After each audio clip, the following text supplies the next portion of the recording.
My name is Henry Vonderheide. I'm from Illinois and I'm in company A1. Edison Wait. Vinci. Okay, now we're ready. Go. My name is Edison Vinci. I'm in A3 and I'm from Maryland, Florida. I'm Nehemiah Van from Lecanto, Florida. C4, go Cowboys. We are in Captain Cassidy's class. What section are we in again? D1, I think. We're in section D1. -12. -12. Nice. What are some facts you've noticed about caffeine intake among athletes here? Okay, so first, we go off the generalized fact that caffeine is bad for athletes. I think most people would agree on that. The second thing is that most West Pointers do take caffeine, especially during the morning classes. And we see a lot of athletes do that.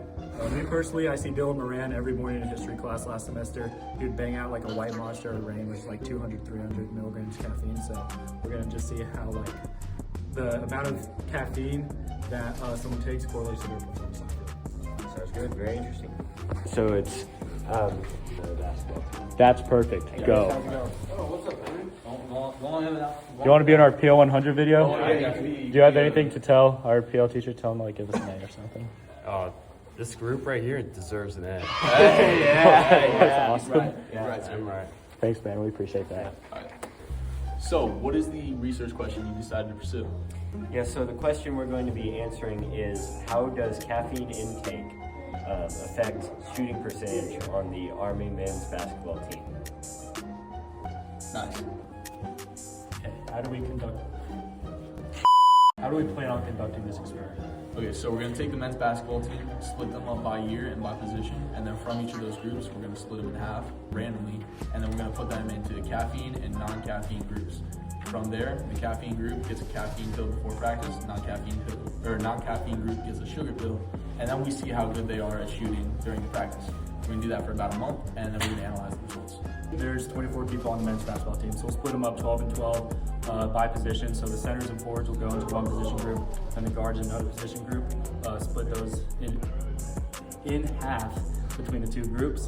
They're going to be taking these pills 30 minutes before practice. So we learned in PE 215 that caffeine intake peaks at around 30 minutes. So we want them to begin shooting around during the peak of their caffeine intake.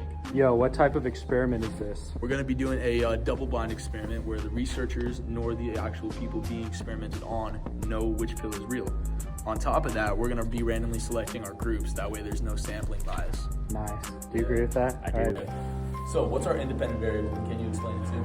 Yeah, absolutely. Thanks for asking. So our independent variable is a 100 milligram caffeine pill that will be given to half of the team to see whether it affects their performance or not. And of course, the other half is going to receive a placebo pill, being told that it's a caffeine pill. True. And what is our dependent variable, and can you explain that to me? Yes, our dependent variable is going to be their shot percentage, which is going to be shots made divided by total amount of shots attempted. Nice. What population is being used for this experiment and why? Yeah, so we'll get the mic a little bit closer. Yeah, so we chose Army basketball just because they're a really good team. It's kind of a small population, but they're the best at their sport right now, and we're going to want to be able to apply this and generalize the results to teams all over universities, especially for basketball. Sounds good. Mm-hmm. What are some ethical considerations that come along with this project? Yeah, actually, could you give me a little bit?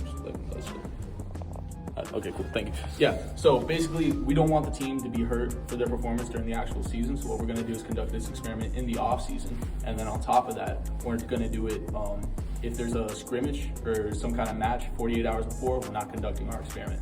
That way our players have the best shot at doing well in the actual season, and their performance isn't gonna be hurt. How does the coach feel about this with regards to his job security? Yeah, so we actually thought about that. We don't want the coach to get fired. The coach doesn't want to get fired. So what we're going to do is we're going to do it only for a month. That way it's not going to have a large impact on the team and his job stays safe. What are your expectations for this? What's your hypothesis? So basically we think that the basketball players who take the caffeinated pill, they're going to initially spike in their performance during that first 30 minutes, but then after that, it's just going to drop off. And then players who don't take that, they're just going to stay consistent, and it's going to be a consistently higher shooting average than those who do take the caffeine pill. In addition to this, over the 1 month, the off season, obviously they're practicing a lot, trying to get their shooting percentage up. The basketball players who do not take the caffeinated pills will improve more in their shooting percentage throughout the month than the ones who do. And our null hypothesis is that they're not going to have any correlation between the two. So how is your hypothesis supported by your own experiences as an athlete? So me personally, playing sports my entire life, of course playing sports here at West Point. When I take caffeine, I know that I get this super hyped up during the beginning part of like practice, workout, whatever we're doing. But then I feel that like I just crash as we start to go. So I want to see how that affects basketball careers. I'm Edison. I'm Henry. And I'm Nehemiah. This is our PL100 project. Go ahead. You're good. Thank you for your time. Thank you for listening. This is being filmed before the Army Navy basketball team. So good luck, Army basketball. Go Army. Be Navy.